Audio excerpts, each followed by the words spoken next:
Luísa Ella Heine, Canais Ocultos do Espírito. O impasse da telepatia.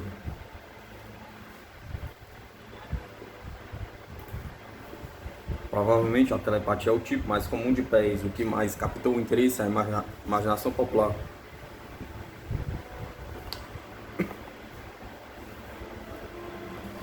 Entretanto, o processo mental que a produz é ainda mais discutido de todos.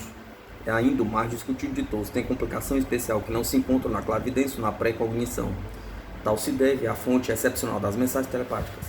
Cada uma das 3 de pés proporciona informações de fonte própria, específica, mas as mensagens telepáticas são as únicas que provêm de outros seres vivos.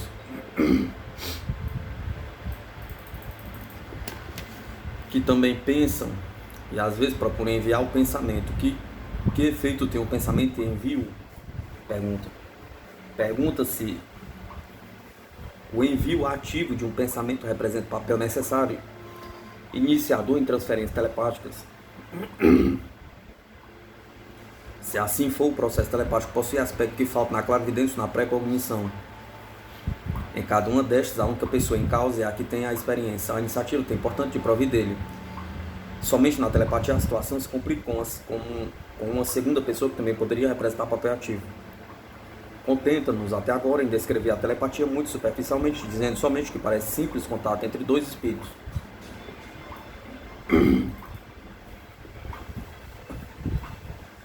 Poderia caracterizar-se de tal maneira porque não há qualquer indicação visível de algum processo que intervinha entre os espíritos de 2 pessoas.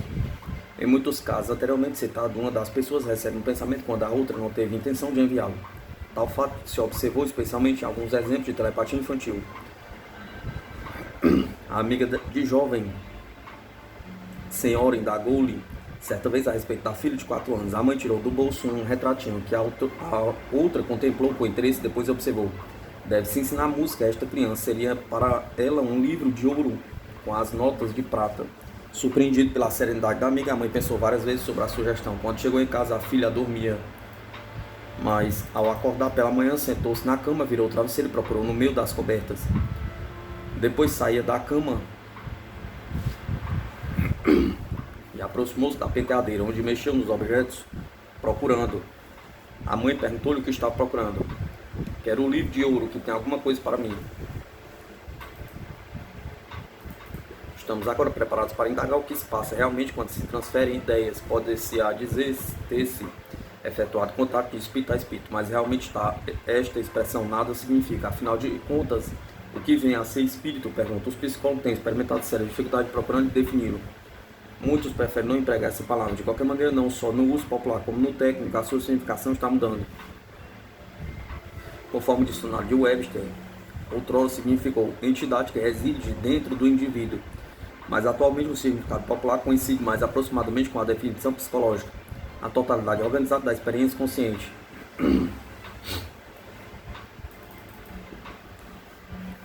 O uso, tanto comum como técnico, entretanto, acabou por incluir na definição tantas as atividades conscientes como as atividades inconscientes. Aqui se trata propriamente da relação do pensamento para com o cérebro, mas semelhante relação representa grande ponto de interrogação no conhecimento científico. Atualmente, alguns pensam que se encontrará a resposta na correlação dos impulsos nervosos com o pensamento, mas não parece provável que esta explicação seja algum dia definida, especialmente porque teria de justificar a precognição, bem como todas as outras categorias de pensamento. A brecha no conhecimento da relação entre o pensamento e o cérebro é tão larga atualmente que deixa a ideia de espírito fundamentalmente sem explicação. Assim sendo, a expressão contato de espírito a espírito não possui significação precisa, até que neurologistas e psicólogos possam transpor essa brecha. O enigma da telepatia permanecerá. Entre mentes, o mais que se pode dizer a respeito com segurança, pouco importando o que vem a ser esta relação, é que a telepatia representa contato de pessoa a pessoa. Tal ideia, porém, não contribui para que se compreenda o processo. Conforme acontece na longa história da telepatia, formularam-se pressuposições quanto ao papel que representa cada uma das 2 pessoas em causa, e antes de ter se provado cientificamente a tese, tinha-se atribuído a cada um nome distinto. Deram-se esses nomes segundo a suposição que a pessoa que tinha o pensamento enviou em primeiro lugar a outra.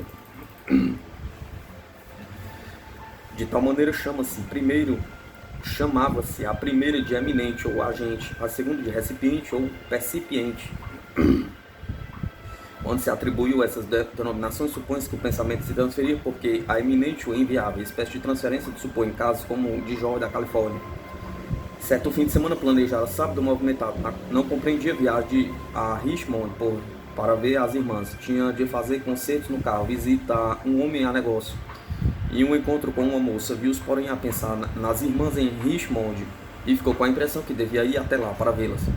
Procurou afastar a ideia, mas não era possível. Finalmente, tendo partido para visitar o homem de negócio, verificou que estava na direção de Richmond sem ter pensado. Aborrecido consigo mesmo, resolveu, apesar de tudo, prosseguir para tirar o assunto da cabeça. Chegando a Richmond, foi primeiro à casa da irmã Shirley, mas sentiu imediatamente que não era lá que devia ir. Recusou mesmo sentar e, depois de conversar alguns minutos, atravessou a cidade para ver a irmã Sally. Abriu a porta e disse: "Que diabo quer você?" Sally disse que nunca ficou tão satisfeito por ver alguém. Esperava que ele viesse, porque o filhinho estava doente, estava inteiramente quebrado no fim da semana. Lembrou-se que a mãe tivera trocas telepáticas, de sorte que experimentou mandar-lhe uma mensagem para que viesse.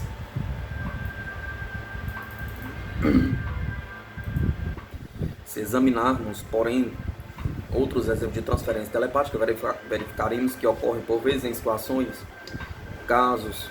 Contudo, o agente pode precisar da outra pessoa ou desejá-la, chegando mesmo a chamá-la em voz alta, sem a ideia definida de realizar a transferência telepática. Em um hospital da Califórnia, aos 18 km de residência, um homem estava gravemente doente. A mulher que lhe fizera companhia constantemente deixou os persuadir que devia ir para casa naquela noite e pedir à irmã que a acompanhasse. Exausta de preocupação e ansiedade, tinha-se deitado e estava cochilando quando ouviu a voz do marido chamando-a: "Irene, Irene." Perguntei à irmã se tinha ouvido, mas esta disse que não. Dentro de alguns minutos o telefone tocou. Era o hospital chamando-a para comunicar que o marido estava morrendo e pronunciando-lhe o nome.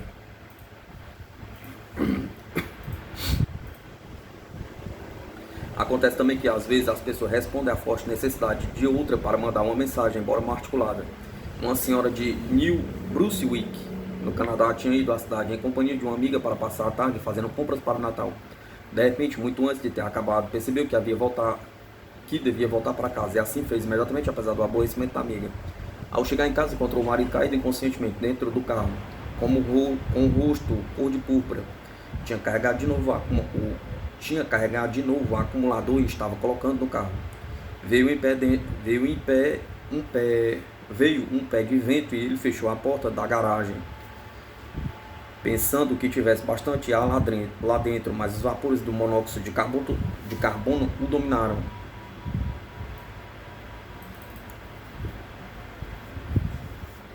Quando tentou ajustar uma peça qualquer, as mãos não se moveram. Pensou na mulher. A última ideia que teve foi chamá-la urgentemente em auxílio. Embora pesasse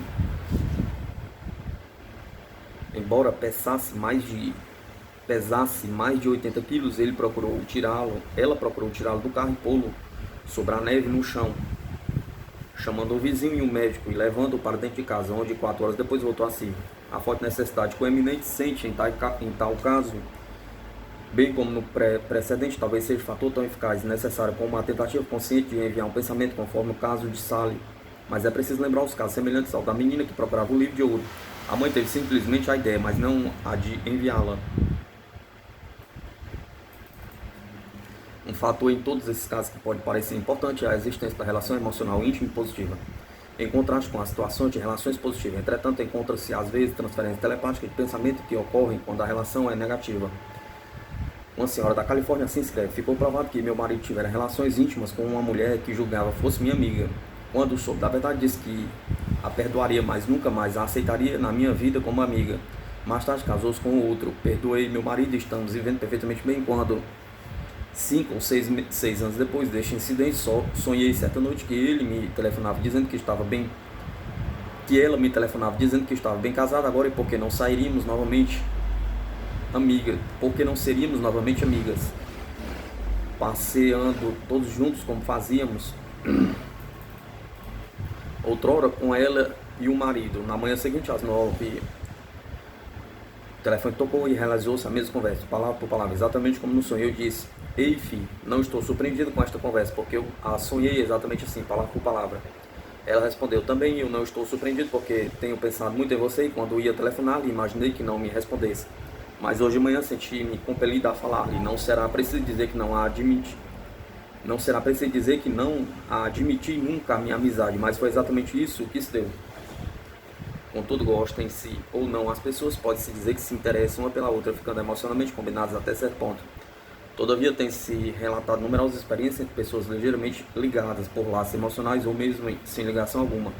Por este motivo, há a tendência acentuada de considerar tais ocorrências somente como coincidências esquisitas, quando poderiam ser perfeitamente exemplos de telepatia. Um homem de negócio de Illinois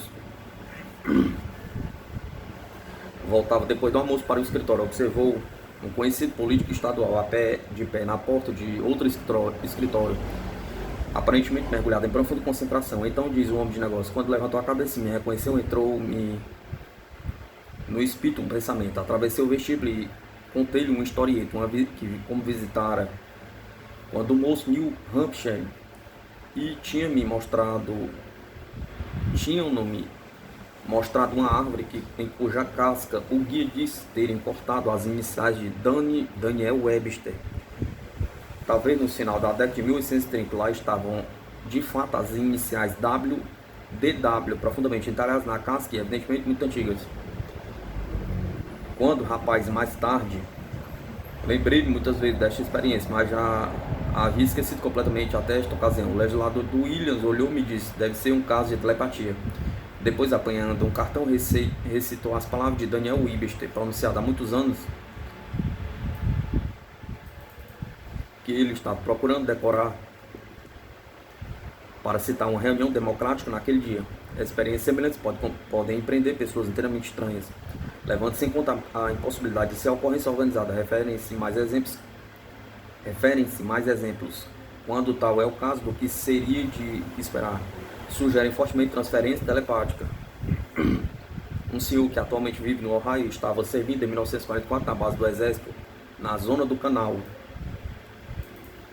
Tomou o avião a 1 hora da madrugada. A aeromoça disse aos passageiros que o avião não tinha proteção contra incêndios, de sorte que recolheu os isqueiros e os cigarros para entregá-las quando chegasse a Colon. Em breve todos tinham dormido e esse homem sonhou. Conforme diz, o desejo de fumar era tão grande que olhou em roda e, tendo certeza que todos estavam dormindo, tirou do bolso um cigarro que não tinha entregue e acendeu. O embaraço por assim ter procedido e o temor de repente me invadiu, acordaram-me.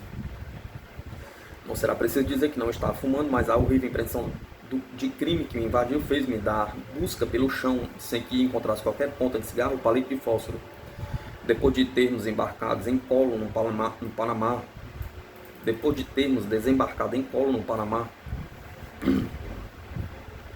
devolveram-nos os nossos objetos e procurei a plataforma onde os passageiros esperavam a condução para atravessarem o istmo até a cidade do Panamá.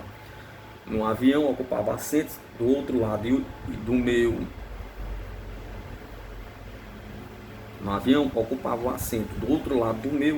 uma senhora que agora se encontrava ao meu lado, oferecendo um cigarro, sorrindo, dizendo: sonhei com o senhor esta noite, não atendo conhecido antes, cumprimentando-a somente pela maneira que usavam os viajantes no mar das Carábias.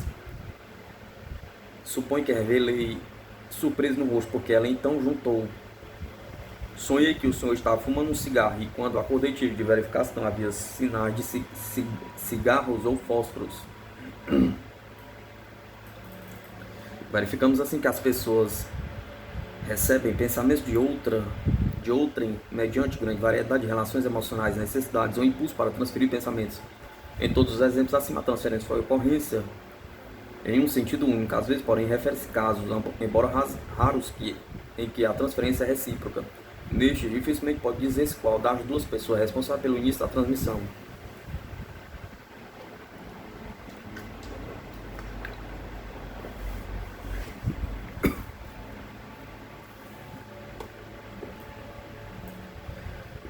Uma senhora de Michigan sonhou uma noite que estava sentada nos galhos de enorme pinheiro. Ouviu então o ruído de alguém que se aproximava pela floresta. Dentro de pouco, viu que era um homem e pelo modo por que andava e pelo comportamento em geral, recebeu imediatamente que estava Percebeu imediatamente que estava pulsando a universidade distante. Tinha o rosto arranhado e as roupas rasgadas. No ímpeto de compaixão gritou-lhe: Clarence, vá por este caminho. É esta a trilha que deve tomar. Voltou para ela. O rosto pálido sorriu e tomou o caminho indicado. No fim da semana recebeu uma carta do filho contando um sonho que lhe havia causado grande impressão. Um sonho que estava perdido, confuso, vagueando em uma floresta tomada por arbustos que o dilaceravam por todos os lados. Quando já receava que não acharia nunca o caminho para sair, ouviu de repente uma voz, mas não pôde ver ninguém. Disse-lhe Clarence: vá por este caminho. Parecia vir de um ponto alto acima dele. Tomou o caminho indicado e em breve conseguiu sair da floresta. Quando pouco depois chegou em casa para passar as férias, as primeiras palavras que a mãe lhe dirigiu saudando foram: Clarence, era eu. Estava lá em cima numa árvore.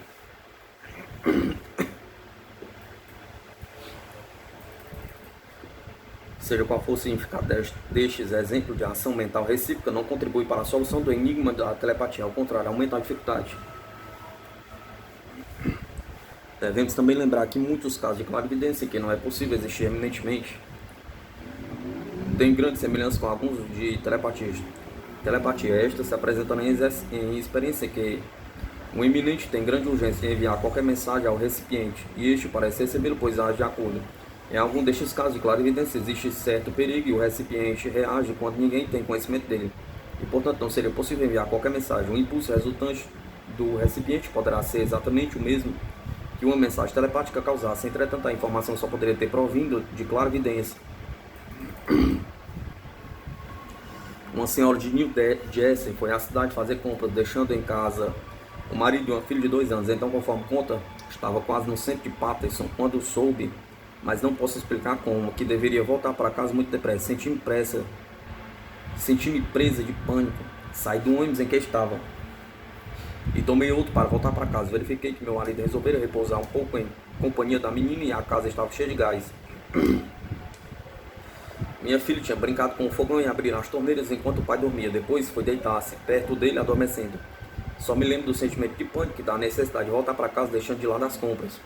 O ponto inevitável de comparação entre esta experiência e o caso de telepatia descrito anteriormente, que também se referia a escapamento de gás e que as mensagens são idênticas, embora a situação do eminente seja significativamente diferente. Um percebeu o perigo e chamou, enquanto o outro nada sabia. Os recipientes, porém, nos dois casos receberam a mensagem. Não faz diferença apreciável serem as situações telepáticas ou clarividentes. Quer dizer que dizer dos recipientes em todos esses casos? Pergunta. O papel deles era naturalmente receber a mensagem. Todavia, o grau de interesse, a necessidade da mensagem variavam. Em certos casos era muito mais forte do que em outros. Quando as relações eram íntimas, os recipientes mostravam-se muito mais preocupados com a necessidade de crise do parente, um amigo em causa.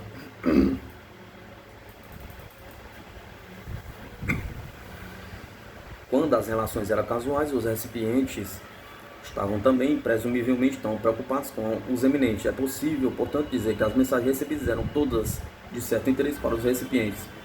Se pés, conforme se sugeriu, examine o horizonte dos interesses de cada pessoa com um holofote, cabe à capacidade de pés deste recipiente perceber as situações, independentemente de qualquer ação ou iniciativa que o agente tome ou deixe de tomar para enviar a mensagem. Nos casos de telepatia em criança, era evidente a falta de iniciativa por parte dos eminentes adultos. A criança conhecia simplesmente o pensamento.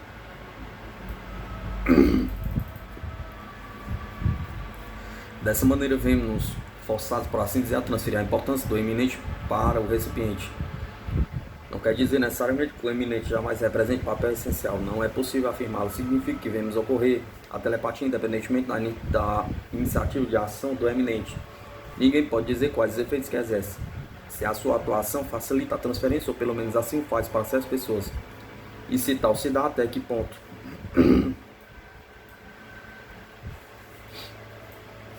Ainda esperamos que a pesquisa experimental forneça prova que indique exatamente o papel do eminente. Na maior parte das experiências telepáticas realizadas até agora, o eminente se concentrava para que outra pessoa recebesse o pensamento, como no caso de Sally com o irmão, ou se não se concentra realmente em enviar, é de supor pelo menos que mantenha o pensamento no espírito, como a amiga afastada que deu a telefonada. Os resultados das experiências não foram particularmente diferentes, apesar de diferença em situação mental. e ainda não se descobre qualquer processo experimental que demonstre poder o recipiente receber o pensamento do eminente quando este não se apercebia da experiência, nem enviava ou mesmo trazia no espírito o pensamento. A experiência tem de ser de telepatia pura, excluindo-se qualquer possibilidade de clarividência, o que seria bastante difícil de conseguir. Há figuras, porém, que somente uma experiência desta diria exatamente qual o papel que o eminente representa. É necessário dispensar atenção minuciosa ao possível papel do eminente em telepatia. Não só para melhor compreensão do processo, mas também porque certas sutilezas da história revestem de interesse pessoal os eminentes telepáticos. Desde a década de 1880, formulava-se de maneira mais ou menos expressa na Inglaterra uma ideia do processo telepático, já mencionado como hipótese, isto é, que o eminente é parte ativadora necessária na troca de pensamentos. Nessa época era bem anterior ao reconhecimento da ocorrência da clarividência, ou mesmo ao pensamento que tivesse qualquer relação com a telepatia, mas anterior ainda ao reconhecimento da pré-cognição. Nesse período começavam a prevalecer maneiras materialistas de pensar, e aos que eram contrariados e os que eram contrários procuravam provar que os seres humanos não são simplesmente sistemas mecânicos. A transferência do pensamento por meios não sensoriais apresentava-se como prova. Se a transferência iniciasse pelo esforço mental do eminente, o argumento seria particularmente eficaz, porque em algum dos casos mais impressionantes, a pessoa que se comunicava com outra, mandando mensagem ou pensamento de prevenção, não se contava mais entre os vivos. Tais ocorrências implicam não só em aspecto não materialista da vida, mas sugeriu também a sobrevivência do espírito depois da morte, com a possibilidade de comunicar-se com os vivos. A possibilidade prometia vibrar a golpe final do materialismo, satisfazendo ao mesmo tempo a grande necessidade da humanidade de conhecer com toda certeza a realidade da vida futura. Assim sendo, a telepatia, especialmente quando se fez a transferência, porque uma pessoa manda a outra o pensamento, era de importância transcendente. O eminente tinha importância especialmente porque ele incumbia provar que o morto se comunicava com os vivos, e a iniciativa dele causava a experiência enquanto o recipiente era tão só mais ou menos passivo. A prova da telepatia vinha em apoio bastante razoavelmente da crença na sobrevivência do espírito.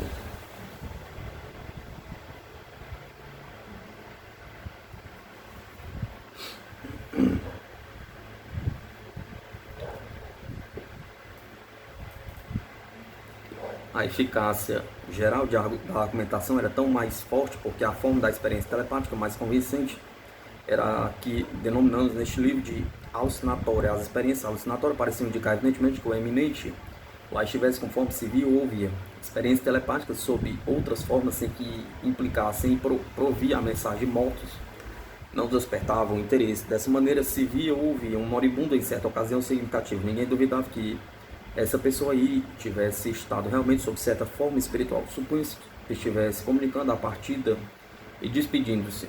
Atualmente, como sabemos que pés pode dar informações a respeito de eventos distantes, tal experiência não precisa necessariamente significar ter o moribundo trazido a mensagem,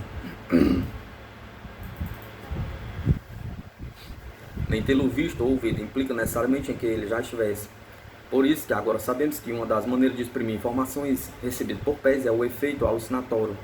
As experiências que se referiram aos mortos em lugar de moribundos eram ainda mais convincentes. Quando se via ou ouvia pessoa que se sabia ter morrido, a interpretação razoável era que realmente ele aí estivesse, às vezes informado ou avisando os vivos que de alguma ameaça ou perigo.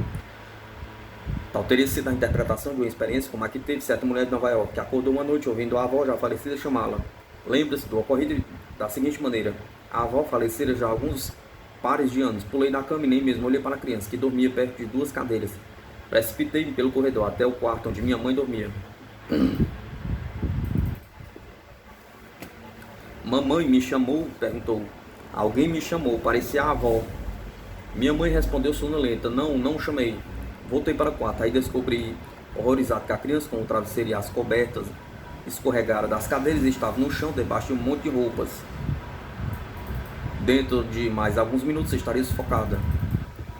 A explicação, que anteriormente parecia tão convincente, não se pode considerar hoje em dia tão concludente, mesmo que parecesse estar a avó enviando o aviso. Sabemos agora que esta explicação não é a única. Sabemos que a pessoa viva poderia ter tido conhecimento do perigo por meio da clarividência, exprimindo sob a forma de sonho não realista ou alucinada auditiva. Ninguém pode dizer com absoluta certeza se está a explicação, visto não se exclui a interpretação mais antiga. Agora sabemos somente que devemos olhar mais à frente antes de ter a certeza da resposta. É possível apreciar a grande importância que outrora se atribuía ao eminente na troca telepática, bem como que, sendo hoje maior o conhecimento, ampliou-se a perspectiva possível do alcance de pés. O progresso do conhecimento deste campo assemelha-se a um tanto à exploração de uma cordilheira. A importância de um contraforte no primeiro plano pode desprezar-se devido aos picos que se enxergam no fundo. Neste caso, sem dúvida, o pico mais alto entre todos diz respeito à natureza fundamental de que si, bem como o lugar que ocupa e a significação que tem para a personalidade. O espetáculo que se descobre lá do alto ainda está distante, em distância é nevoado, e o enigma da telepatia é um dos obstáculos restantes dessa perspectiva. Efeitos físicos enigmáticos. Chegou afinal a ocasião de voltar para o que deixamos de parte, isto é, os que não se ajustavam a qualquer das três categorias de pés. O leitor deve estar lembrado que não se ajustavam porque, antes de tudo, se relacionavam com acontecimentos físicos e não conforme se dá com pés, com ideias ou pelo menos efeitos cognitivos de certa espécie. Estes casos apartados poderiam chamar-se tradicionalmente de sinais, visto compreenderia efeitos tais como relógios que param e quadros que caem quando alguém morre.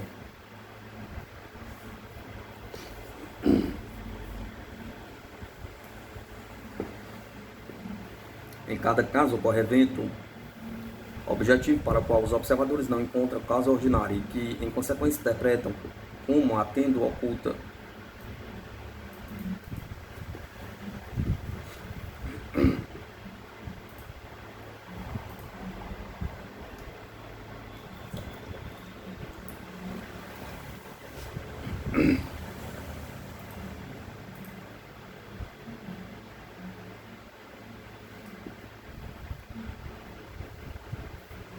Raramente encaram com seriedade relatos de tais ocorrências pessoais instruídas.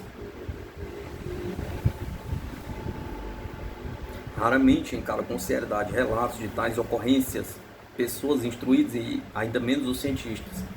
Tem-se considerado em geral a história de sinais como bobagens em que os crédulos se comprazem, explicáveis como uma observação ou coincidência. Neste ponto podemos deter-nos a examinar um pouco a prova antes de formular o julgamento.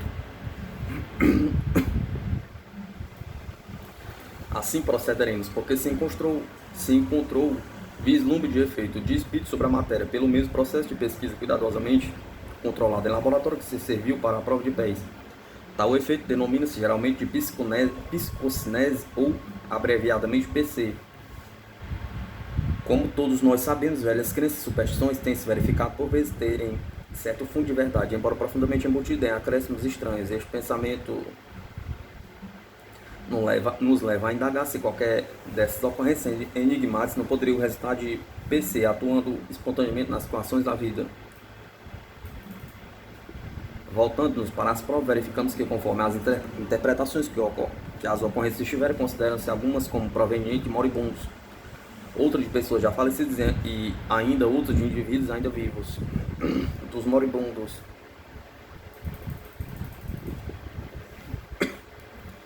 entre as diversas ocorrências objetivas que os observadores têm interpretado como trazem mensagem de um moribundo, a mais comum é fazer para um relógio.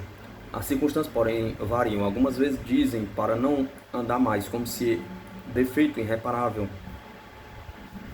tivesse ocorrido. Um grupo de estudantes da Universidade de Duke estava sentado uma noite em roda de uma fogueira quando a conversa passou a experiências esquisitas. Uma moça de New England disse entre tranquila e séria: não pude nunca explicar o seguinte. Quando meu pai faleceu, verificamos que o relógio parou exatamente no mesmo instante. Mais tarde, quando levei ao relojoeiro porque não andava, disse ser impossível consertá-lo. Era de fabricação suíça, presente de núpcias a meus pais. Papai tinha um conservado sempre andando.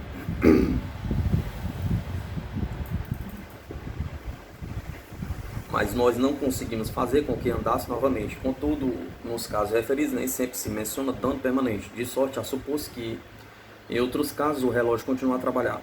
Às vezes há sinais que o relógio não parou simplesmente. Um dos irmãos deu a um senhor canadense um relógio de ouro e vários anos depois, quando o irmão estava à morte de câncer, chamaram-no para vê-lo. Conforme conta, pedi licença no emprego e fui ajudar minha cunhada durante os 2 últimos dias do meu irmão. Faleceu às 6h25 da manhã. Chamei imediatamente a família, telefonamos ao médico e ao empresário. Por volta das 7h30, sentamos-nos para um almoço às pressas. Meus 2 irmãos a viúva e a enfermeira. Tínhamos combinado anteriormente chegar à sala do empresário às 9h30. De sorte que quando o relógio da parede marcou 9 horas, lembrei que era tempo de se aprontarem para o enterro, a viúva e meus 2 irmãos. Alguém perguntou de quanto tempo dispunhamos e tirei do bolso o relógio acima citado, quando verifiquei que havia parado exatamente no instante em que meu irmão morrera. Chamei a atenção dos que estavam em torno da mesa para o fato e com o intuito de mostrar que a ocorrência não era comum. Pedi a meu irmão que desse corda para ter certeza que não estava inteiramente sem corda, tinha quase toda a corda. Pode acontecer que o fato se dê com mais de um relógio. Um homem de Wisconsin disse que o pai morreu em uma espreguiçadeira na sala de estar. Pararam ao mesmo tempo o relógio que trazia no bolso do colete e o grande relógio da parede. Ambos pouco depois da meia-noite, quando se deu o falecimento. Com o abalo e os movimentos e mudanças que se seguiram, não se prestou muito atenção a qualquer dos dois durante um ano, mas quando lhe deram corda, puseram-se novamente a funcionar. Nem sempre se encontra um próprio cômodo onde se dá a morte os relógios, que deixam de andar. Um indivíduo pode morrer a quilômetros de distância, talvez em um hospital, tendo deixado o relógio em casa. Geralmente, mas não sempre, tem especial significação para o morto ou a ele está ligado.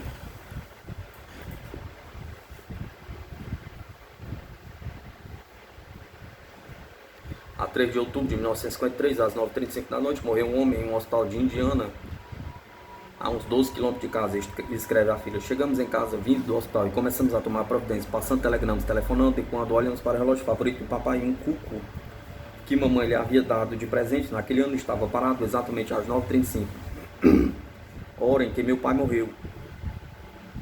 Sentimos-nos todos fulminados e passou muito tempo até que um de nós teve coragem para pô-lo de novo em movimento. Em certas ocasiões tem se referido ao caso de bater um relógio desordenadamente às horas. Relógios que batem às horas não são comuns, o que explica serem menos frequentes estes casos em comparação com a parada injustificável. Uma senhora do estado de Nova York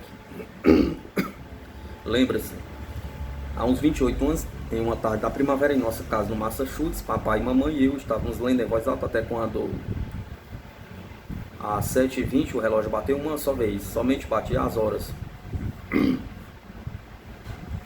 Era tão esquisito que todos nós o notamos. 5 minutos depois soubemos por um telefonema que a irmã favorita da minha mãe morreu repentinamente de um ataque do coração às 7h20. Nunca mais o relógio bateu irregularmente. Relatos dessa natureza revelam pouca uniformidade de detalhes. O relógio pode estar perto, moribundo ou distante. Geralmente ou é de propriedade do indivíduo ou estava aos cuidados dele, mas às vezes nada significa, podendo mesmo pertencer a outra pessoa qualquer. Em todos os casos,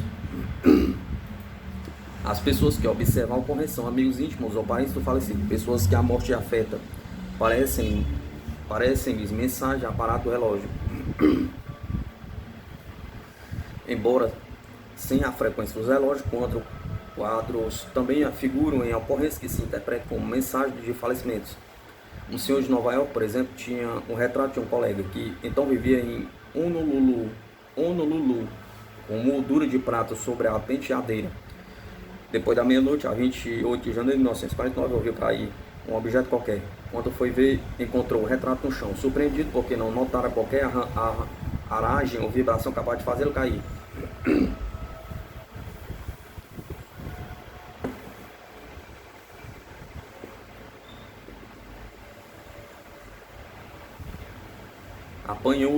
Apanhou e pô-lo de novo no lugar, dizendo em voz alta para si mesmo: espero que nada tenha acontecido a John. Dentro de 2 dias recebi um telegrama comunicando que um amigo tinha morrido quando dormia naquela mesma noite. Outros objetos, em geral insignificantes, figuram às vezes em uma casa de Detroit, na noite de 13 de agosto de 1957, uma senhora estava só quando se assustou com a queda de um objeto. Um crucifixo que durante anos estivera pendurado na parede caiu ao chão. Recebera-o de um padre, o reverendo F., particular amigo com quem se associaram uma vez em certa obra relativa à paróquia. Transferiram-no mais tarde para outra paróquia e durante os 9 anos seguintes viram raramente o crucifixo. Entretanto, tinha ficado pendurado durante todo esse tempo. O prego estava intacto e o arame por trás da imagem era exatamente o mesmo.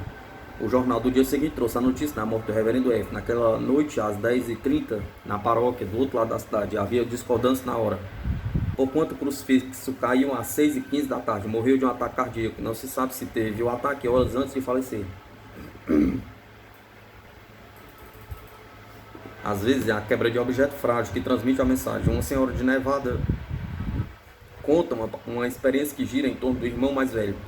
Frank era particularmente ponderado e tudo fazia para agradar a mãe, a quem era muito dedicado.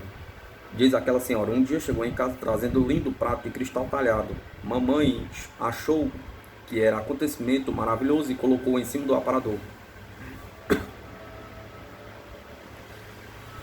Quando tivemos catapora, mamãe mandou Frank para a casa da avó, em Grand Rive, Michigan, a uns 70 km do lugar em que morávamos.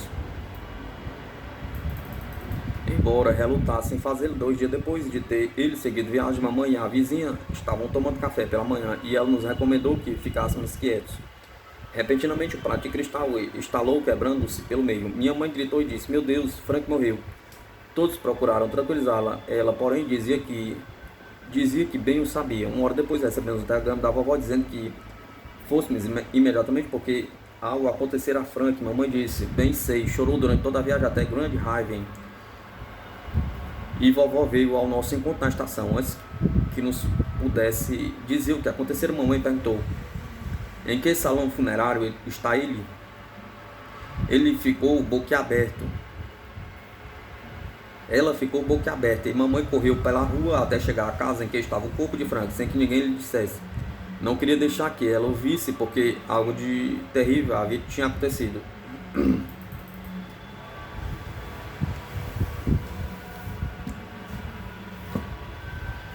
O menino da casa vizinha tinha voltado da escola e, na ausência dos pais, pôs-se a brincar com a espingarda do pai e saiu de casa para mostrá-la a Frank. O menino, ignorando que a arma estava carregada, puxou o gatilho e matou meu irmão. O que é estranho, Frank morreu no mesmo instante em que o prato se quebrou. Além de ocorrências como estas, que são decisivamente materiais, diversos sons mais frequentemente batidos nas costas referem-se como coincidindo com a ocasião da morte. Em 1944, um membro de certa família de New Jersey combatia na Holanda.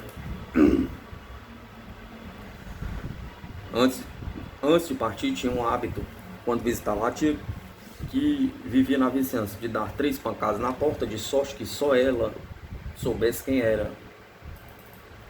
Certa noite, ele e 2 irmãs dele estavam sentados na sala de visitas. A irmã dele estava no banheiro.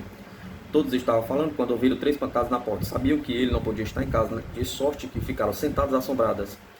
Aqui estava no banheiro, disse, vou em 1 minuto. Ouviram as pancadas e pensaram que era uma das pessoas que estava na sala. Mas não havia ninguém na porta. Pouco depois os pais receberam notícia de que ele morrera em combate no dia em que se ouviram as pancadas.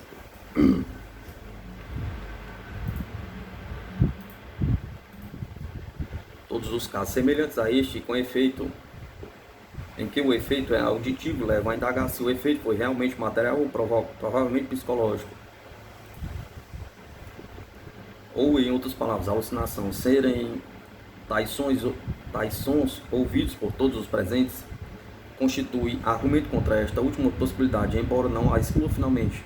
Desta relação incompleta, mais variada de sons estranhos e efeitos materiais, pode ver-se que a associação com o moribundo se faz em parte porque não parecia existir qualquer causa material ordinária. Os relógios pararam ainda tendo corda, quando caiu sem causa óbvia. E além disso, todos os efeitos ocorreram em ocasiões que pareciam significativas. Seria a hora significativa ou coincidente? Pergunta. Resultaria a ocorrência de força incomum, de força comum despercebida? Pergunta. Por parte dos mortos.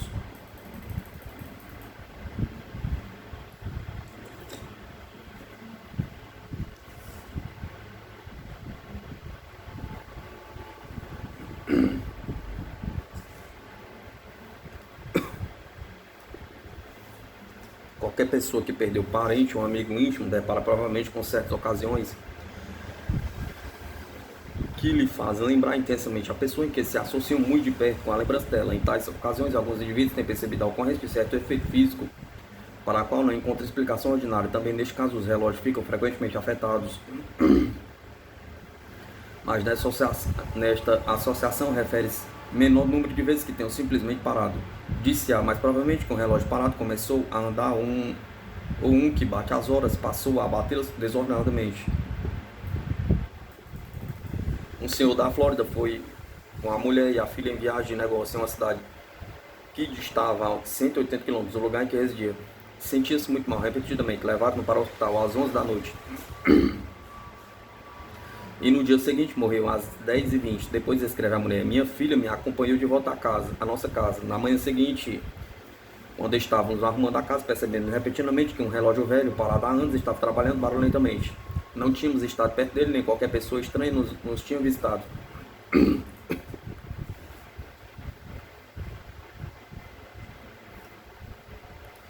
Fomos apressadamente para perto dele, não acreditando ser possível. Enquanto lá estávamos com as lágrimas correndo pelas faces, o pêndulo movia-se de um lado para o outro. Lá ficamos imóveis pelo menos durante 2 minutos, incapazes de nos movermos. Olhei para o relógio de pulso. Eram 10h20, a hora exata em que ele morreu no dia anterior. Quando ouvi a hora, compreendi o que queria dizer. Até esta ocorrência alimentava dúvidas a respeito de tais fatos, mas agora sabia que meu marido nos assegurava estar presente. Ergui o braço devagar e fiz parar o pêndulo. Tinha oscilado durante 4 ou 5 minutos. Além do comportamento injustificável de relógios e outros objetos em ocasiões significativas, relata-se miscelânea de ocorrências nestes efeitos físicos esquisitos. O fenômeno específico pode ser incomum por diferir de outros referidos por outras pessoas, mas ocorre no momento apropriado, de sorte que corresponde aos efeitos do relógio, dos objetos que caem, etc.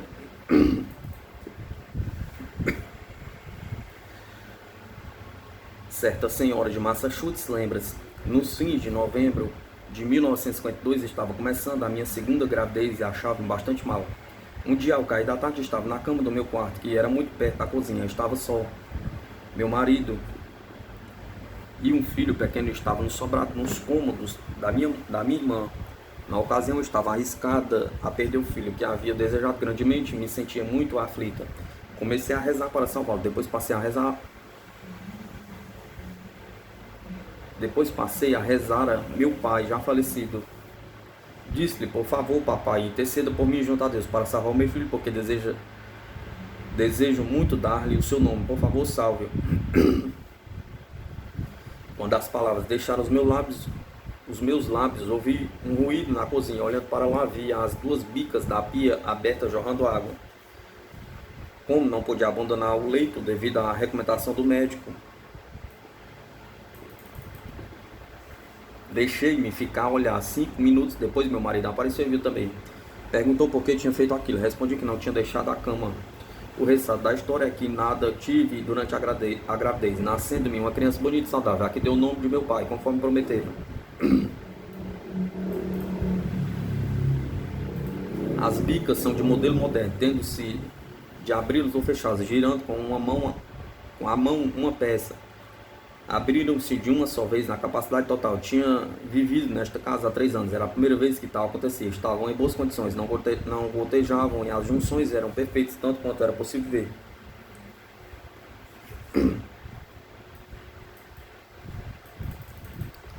A ocorrência de sons também se associa às comunicações de alguma pessoa falecida. Entre estes, como nos casos em que há coincidência com o falecimento, com a casa inexplicável, refere-se mais frequentemente, mas também se observam muitos outros sons. Mesmo quando está presente, fonte física potencial, não é de excluir-se a possibilidade de alucinação auditiva, mas às vezes não está presente qualquer objeto do qual proviesse o som. Dificilmente se duvidará, portanto, que tenha origem psicológica. Uma senhora da Flórida foi avisada de maneira estranha na noite seguinte ao falecimento do pai, explicando-a da seguinte maneira: para compreender o que vou contar, quase que é preciso escutar por meio de algum aparelho auditivo. Meu pai usava um em que a bateria ficara pendurada contra o peito. Tem uma alavanca para controlar o volume e ele costumava aumentá-lo ou diminuí-lo para divertir as crianças com o ruído esquisito que produz. O som era tão distinto como de violino ou piano. Não se podia tomá-lo por qualquer outro. Sofreram uma operação e ainda estava no hospital. Passando, aliás, bem, morreu tão repentinamente que nem mesmo reconheci o que estava passando, estando com ele na ocasião. Meus pais eram muito unidos e para minha mãe foi terrível golpe. Fiquei com ela esta noite.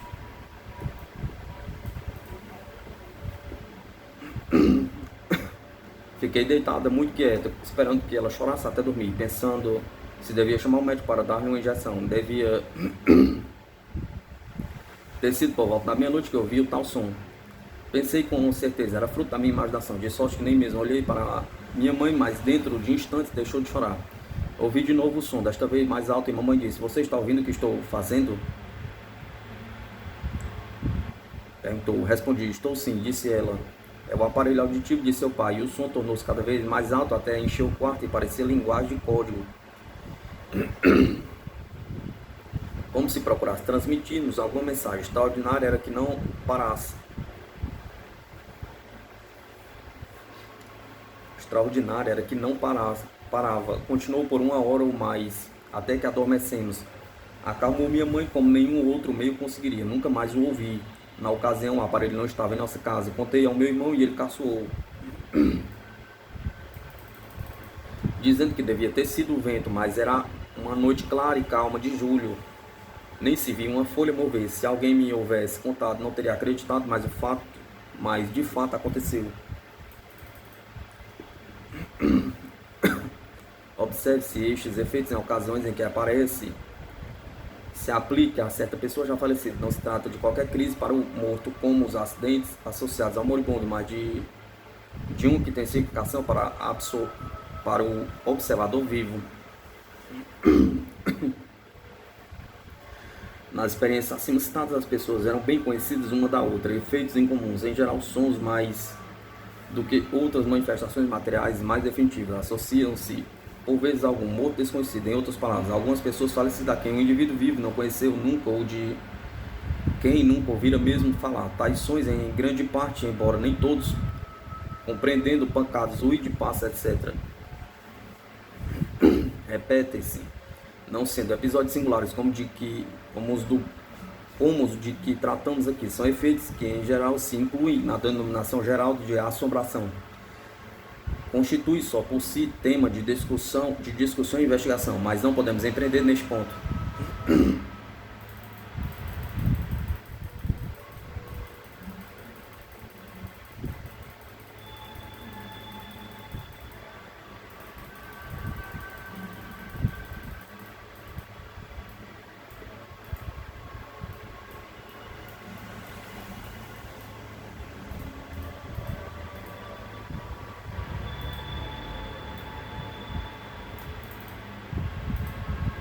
Luísa Ella Heine, Canais Ocultos do Espírito.